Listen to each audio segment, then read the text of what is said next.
today. This is a public hearing for us to receive comments on our legislative package. We will not be adopting our package today, as was mentioned. And just as a further reminder, we are receiving testimony here, not providing back and forth. I know there are times where people can provide testimony, get frustrated that they're not getting an immediate response from the board, but this is the public's time to tell us what you think and to tell us what your concerns or your support are for what it is that is the subject of the public hearing. Particularly important because we have time to take the testimony that we are provided to heart, as well as all the other input from the community between now and adoption. So with that being said, this is a public hearing. I do have now 10 speakers who have signed up in advance to testify on this matter, and I'm going to call our first speaker, Linda Colbert, the mayor of the town of Vienna, and she will be followed by Chuck Anderson, Irv Katz, and Camille White Partain. If I called your name, please make sure there are some seats right down here in the front that are open to you to take as you're waiting to testify. With that being said, welcome, Mayor Colbert. Well, good afternoon, everyone. Chair McKay and all supervisors, and of course our county executive.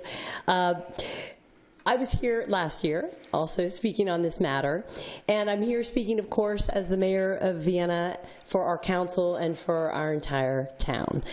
I'm actually also, well, I'll leave it at that. So this is my second year speaking to you all. It's our third year that we have been fighting this idea of a casino in Tysons. It's taken a lot of time, a lot of effort for our council members, a lot of worry, a lot of time and effort for different groups, and also for many of you, when we could be working on so many other good things.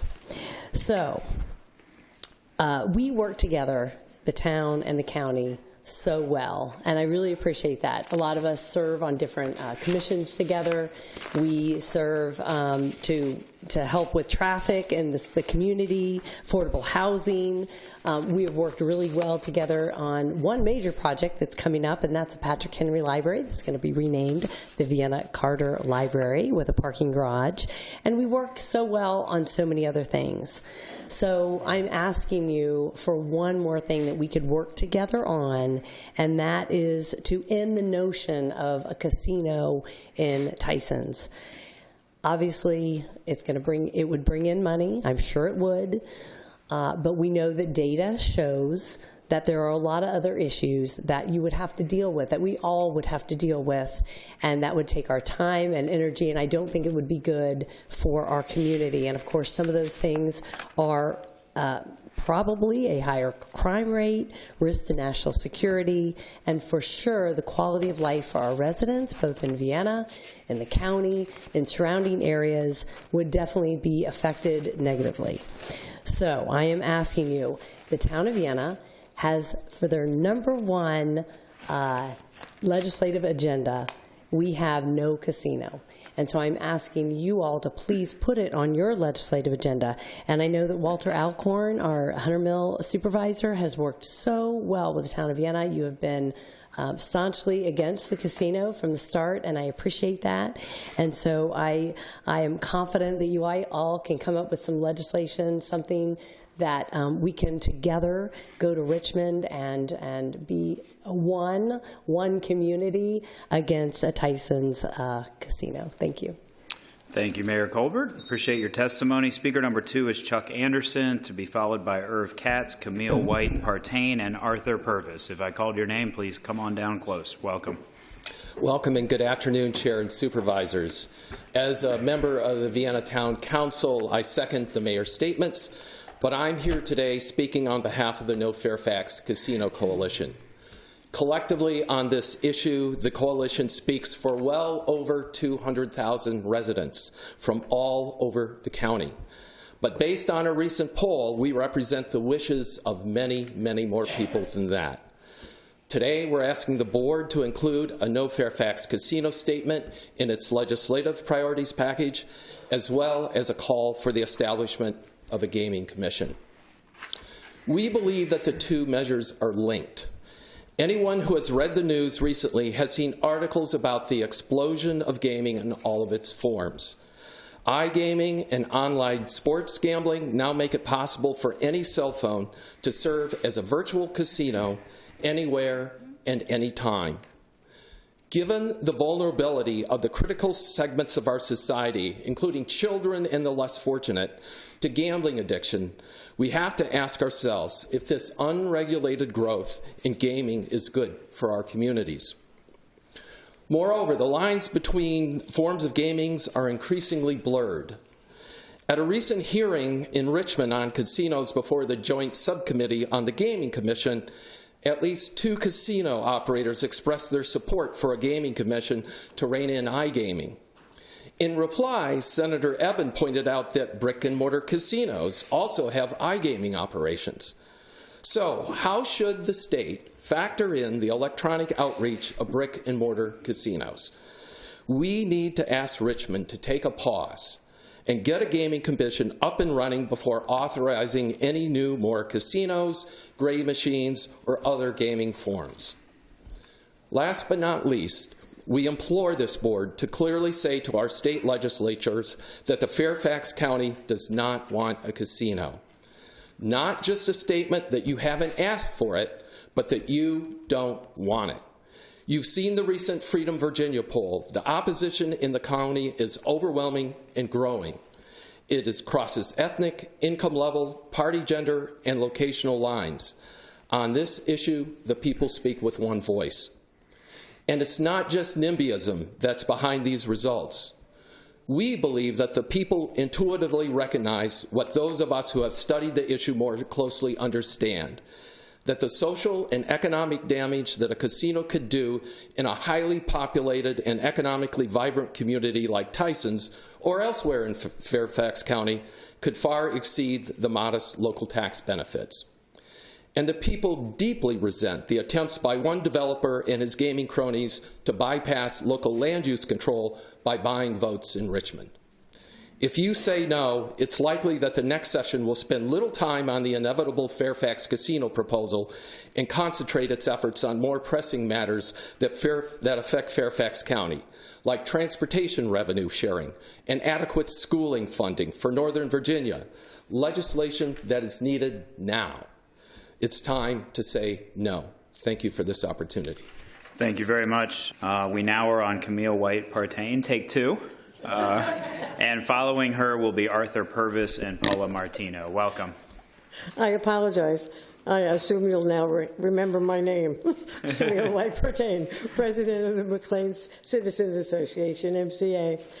Thank you, Chairman McKay, Supervisor Jimenez, and the rest of the board providing me this opportunity to comment on the draft 2026 Fairfax County's legislative program. MCA is a well-established organization which has been supporting our community for over 110 years. So we're not a fly-by-night organization. We have people, thousands of people over the years that have supported and worked with the county in making our community better. We're nonpartisan, nonprofit, 501, a volunteer association, noting this as I am speaking for, to coin a familiar phrase, we the people. We the people of Fairfax County and MCA. Over the last 3 years, representatives of MCA have appeared numerous times asking you to oppose the casino in Fairfax County, specifically in Tyson's, which lies within MCA's membership boundaries. Over 25,000 households are within those boundaries. The MCA board is comprised of representatives from homeowners associations, civic associations, and individuals. As MCA has been involved and invested in development and implementation of the Tyson's comprehensive plan from the very beginning. We are proud of our involvement in shaping the plan. Tyson's is the economic engine of Fairfax County, generating over 7% of Fairfax County's tax revenues, and you know this. We are not alone in our opposition to a Tyson's casino. Resident polls show that 75% of Fairfax County voters are against casino development in this area. Opposition spans all political parties, income brackets, and ethnic groups. Some of you have expressed concerns related to union support for a casino. It is important for you to know that the poll respondents affiliated with unions were 66% opposed to a casino. The bottom line, Fairfax County voters believe a casino will be harmful to our communities. In response to community opposition, MCA urges the Board of Supervisors to include an explicit statement within the legislative program opposing the development of any casino in Fairfax County. Additionally, MCA recommends any relevant legislation that only local governments possesses the authority to request designation as an approved casino location. All Virginians are impacted by the rapid expansion of gaming. Fairfax County residents do not need to drive to a casino. As it was pointed out earlier, anyone can place sports bets from anywhere. They can pick up their phone, just a few clicks to place a bet. To protect Fairfax residents from unfair gaming practices, MCA recommends the legislative program support the formation of Virginia Gaming Commission and stipulates that a moratorium should be put in place, halting expansion of new gaming venues and online platforms until the commission is fully operational. Thank you for considering the views and priorities of Fairfax County residents. We, the people, in preparing the 2026 legislative program, MCA appreciates the opportunity to provide input and hope that our recommendations will be reflected in the final program to safeguard our community future. We, the people, are happy to stand with Supervisor Bierman, who openly opposes the casino in Fairfax, and any other supervisors who declare their opposition. I have some additional notes if I have time. A gambling casino should not be placed in a vibrant residential, commercial, and professional office, retail, and small business areas. They should be a destination location. Daily life of families and children should not be impacted by a casino. Tyson's already has quality entertainment options, such as Capital One, Wolf Trap, the Olden Theater, McLean Community Players, and other local theaters. Local restaurants and bars cannot compete with a casino that gives free drinks for gambling. Retail workers cannot afford to gamble. The house always wins. I have so much more to say, but I'm going to, therefore, when you vote, please remember, we, the voting people, reiterate no casino in Fairfax County. The only winner is the casino investors, who most likely will not live in our community. Thank you. Thank you very much. Good afternoon, Chairman McKay and members of the board. Thank you for the opportunity to speak today. Please forgive my voice. I'm fighting a cold. My name is Paula Martino. I'm the president of the Tyson Stakeholders Alliance, a coalition of residents, employees, and community leaders from across Greater Tysons. And I'm here today to urge you to include two essential positions in the county's 2026 legislative priorities agenda. One, support for the establishment of a Virginia Gaming Commission with a moratorium on any expansion of gaming until the commission is fully operational. Two, clear opposition to any legislation granting Fairfax County the authority to hold a casino referendum or allowing Richmond to predetermine a casino location within our borders. Virginia's gaming landscape is significantly under-regulated, supervisors. The Tyson Stakeholder Alliance strongly supports forming a Virginia Gaming Commission, one that can responsibly oversee sports wagering, skill games, fantasy sports, casinos on your phone, and brick-and-mortar casinos as well. As we stated in our October testimony before the Joint Subcommittee studying this issue in Richmond, no further gaming expansion should occur until such a commission is established and equipped to do its job. A gaming commission would help protect communities, especially Tyson's, from consequences like poorly planned or politically driven expansion. Residents of Fairfax County overwhelmingly oppose a casino, yet proposals continue to surface in Richmond, driven by the Reston-based developer Comstock Holdings, which has not engaged in good faith with this board or members in the greater Tyson's community who would bear the greatest impact of a casino. In the last two General Assembly sessions, legislators introduced bills designating Tyson's as a potential site, even though Fairfax County never requested such authority. Similar legislation will appear again in 2026. It is crucial that county leadership make clear to lawmakers in Richmond that Fairfax did not ask for and does not support casino legislation or any attempt to override the county's established land use processes. Local land use authority exists because local leaders understand the needs and priorities of their communities. And for decades, Fairfax County has implemented a thoughtful, community-driven vision for Tyson's, one centered on livability, economic strength, and high-quality transit-oriented development. A 24/7 casino is fundamentally inconsistent with that vision. A casino would worsen already severe congestion there, bringing thousands of additional daily car trips to an area that is already stretched to its infrastructure limits. It would divert customers from local businesses, introduce new public safety challenges, and put at risk the progress that Fairfax County has worked so hard to achieve. We have known for a year that opposition to a casino is significant and countywide. Our survey last January found that 64% of voters countywide oppose a casino. Freedom Virginia's survey, released in October, reveals that opposition has now grown to a supermajority. Now, 75% of county residents do not want a casino in Tyson's, and 76% believe this board should do more to oppose casino legislation. And importantly, this opposition is across the board.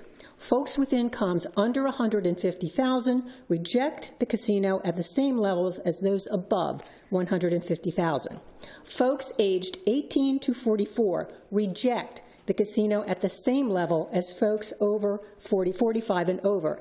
And non-white voters reject the casino at about the same level as white voters. And I hope you will keep this in mind the next time you hear the fact-free claim that opposition to the casino comes from only one specific demographic. In closing, we ask that the county's 2026 legislative priorities agenda call for the creation of a robust Virginia Gaming Commission with a moratorium on gaming expansion and clearly opposing any casino-related legislation, including a referendum bill or any attempt by Richmond to cite a casino in Fairfax County without local consent. The future of Tyson's and Fairfax County should be determined by the communities who live and work here, not by Richmond or private developers. Thank you for your time. Thank you very much. Speaker number 7 is Sally Horn, to be followed by Radhika Murari. Welcome. Thank you. Good afternoon, Chairman McKay and members of the Board of Supervisors. My name is Sally Horn, and I am the chair of the Greater Tyson Citizens Coalition, or GTCC. The GTCC was established in 2008 as the focal point for citizen participation in Fairfax County's planned urbanization of Tyson's. It is comprised of concerned citizens, including from Tyson's, and representatives from and members of the McLean Citizens Association, the Vienna Town Council, and other organizations and communities in the area.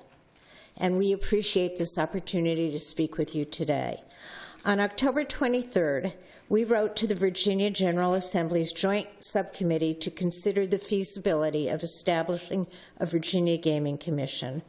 Our letter conveyed our support for establishing a commission and a pause on consideration of additional gambling options, including brick-and-mortar casinos such as the one proposed for Tyson's, until the commission were established, staffed, and able to effectively regulate gambling in the Commonwealth.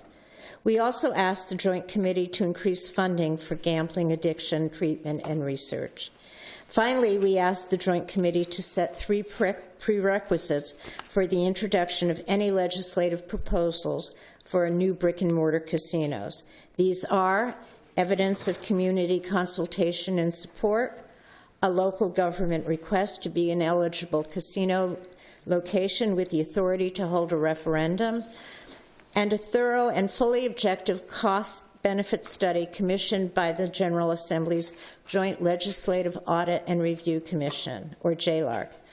While some of our recommendations may be more specific than you ordinarily would include in your legislative package, we urge that you incorporate them or their underlying principles in the legislative package this year. We note that this year's draft legislative package reiterates prior years' calls for preserving local control of land use decisions, which is a core tenet behind our more specific proposals. Unfortunately, your prior calls have not been enough to convince the casino advocates in the Virginia Senate of your opposition to casino bills that would affect your land use authorities. Some of them have even gone so far as to say that the fact that you have not explicitly stated your opposition to a casino means that you are really okay with the legislation they are championing.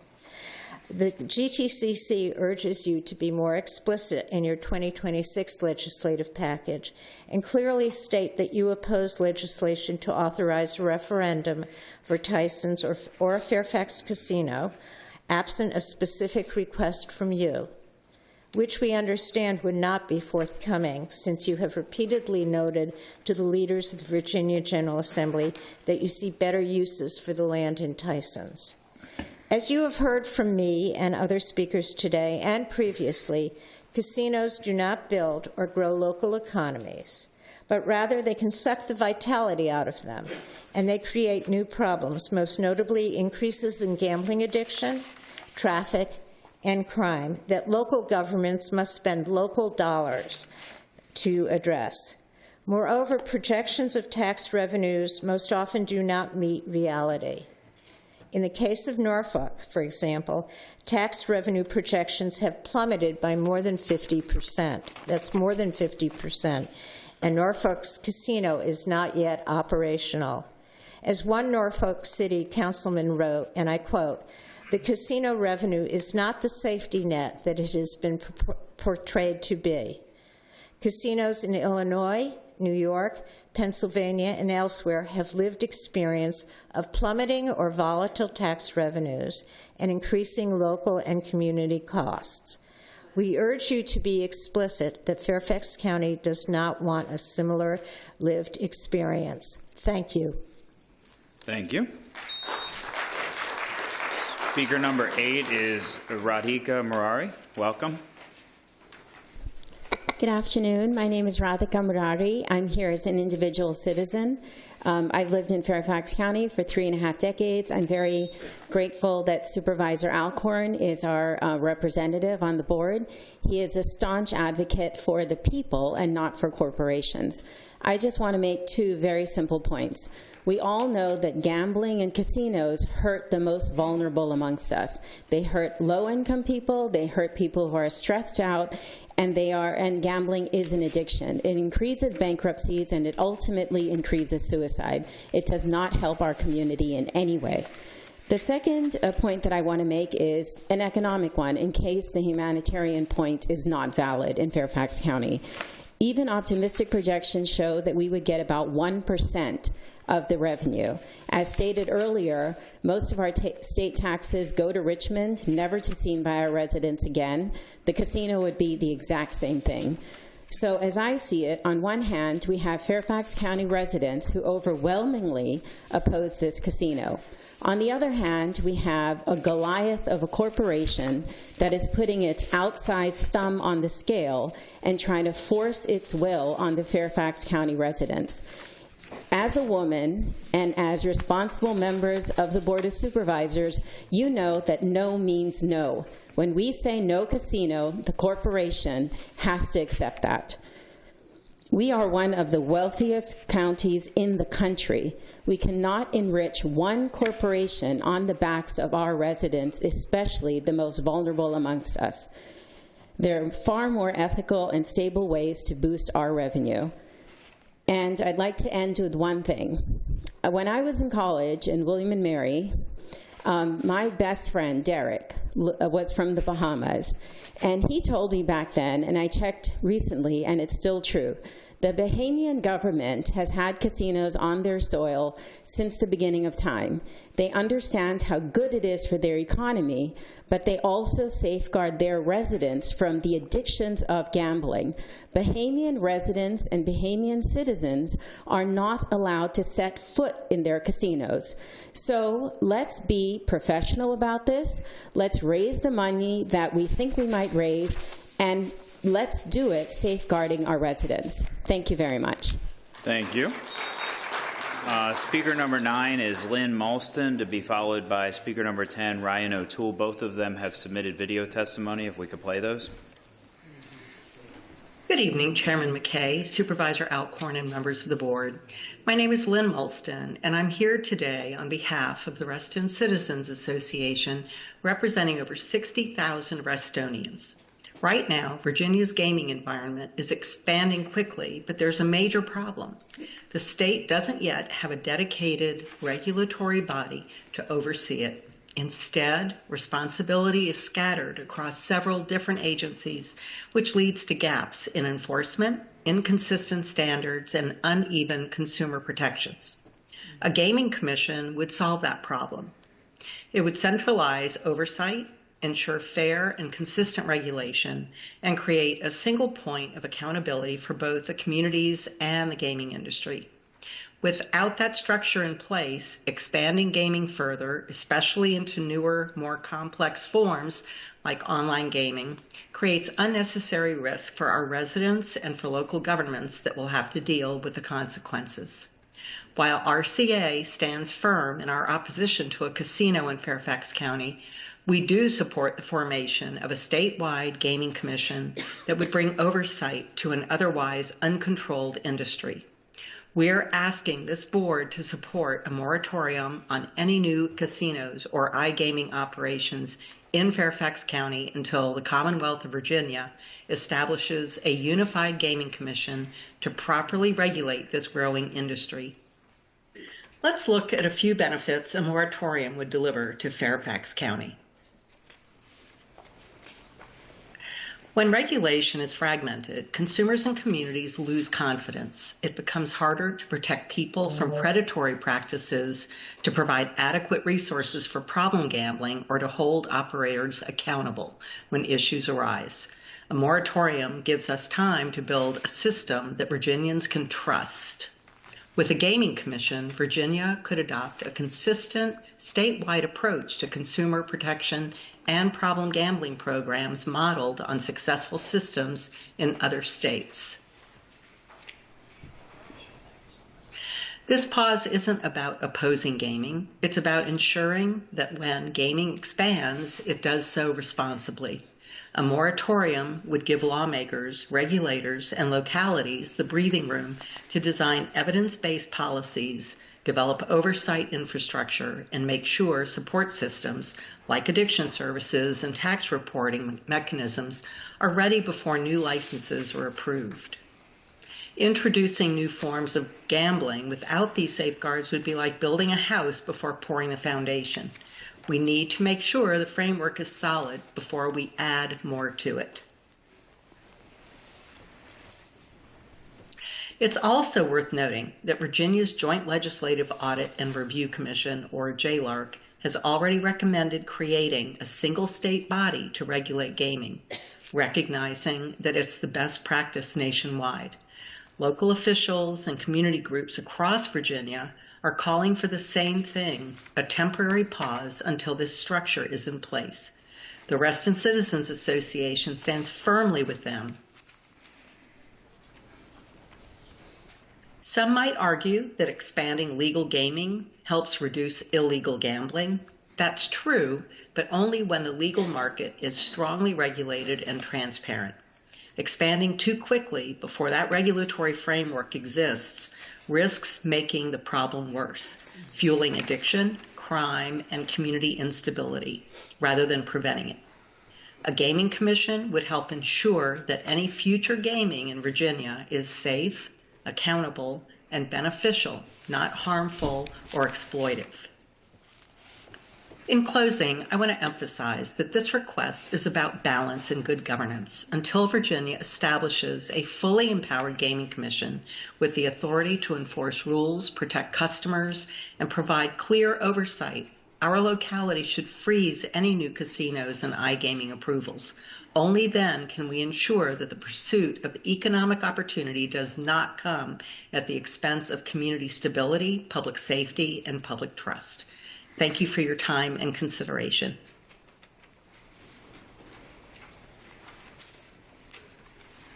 Thank you. And I mentioned we had a second video, if we could play that. Good afternoon. My name is Ryan O'Toole, and I'm co-executive director of Freedom Virginia, a statewide advocacy organization focused on economic security and affordability issues. Our organization has worked for several years on making Virginia's tax code more fair by supporting measures that would treat the ultra-wealthy and corporations the same as the middle class, ensuring that taxation is proportionately spread out across all income levels, as opposed to our current system where a millionaire is in the same tax bracket as a school janitor. We've supported targeted measures to cut taxes for regular people so that Virginians can keep more of what they earn during challenging economic times. We've also supported measures that invest in specific state programs that give regular people the tools they need to thrive, whether that's access to quality and affordable childcare, the ability to send their kids to strong schools, or more housing options so that regular people can afford to stay in Virginia, planting and growing their roots. We're encouraged that in recent years, a growing number of state legislators recognize that in order to deliver those tangible results for Virginians, we need more state revenues. But at a time when reckless federal cuts are straining state and local budgets more than usual, if we're going to generate new revenues that can support hardworking people, we need to adopt fair, sustainable solutions that generate enough revenue to actually solve problems. We commend the board for including language in your 2026 legislative agenda supporting reforms to our regressive and outdated tax structure at the state level, and agree that state-level revenue reforms should fund core services with sustainable revenue streams that support localities' ability to diversify your revenue streams for today's economy. Some examples of state solutions we've supported that achieve exactly that goal include a new income tax bracket for income earned over $1 million annually, modernizing our sales tax to cover digital sales, and closing corporate tax loopholes through measures like worldwide combined reporting so companies can't hide income overseas and reduce their tax liability. On the flip side of this discussion are state proposals that would generate revenue in an unfair and unsustainable way, like the proposed Tyson's Casino. Our organization opposed this legislation in the 2025 session, and we will do so again in the 2026 session, because we believe it's a bad way to address both the state and the county's revenue challenges. Last month, we conducted a poll across all of Fairfax County and found that 75% of voters oppose a casino, including 50% who strongly oppose it. Instead of using the casino as a way to create jobs or revenue, 76% of voters countywide support revenue diversification that places more tax burden on the wealthy and corporations. An identical 76% of voters want the Board of Supervisors to do more to push back against the proposed casino. At a moment when Fairfax County needs sustainable and fast solutions to revenue, workforce, and economic development challenges, we encourage you to formally oppose the proposed casino so that this unwanted issue can be put to rest and both the state and local governments can move on to addressing those real challenges in better ways that match the desires of county residents. Thank you for your time. Thank you.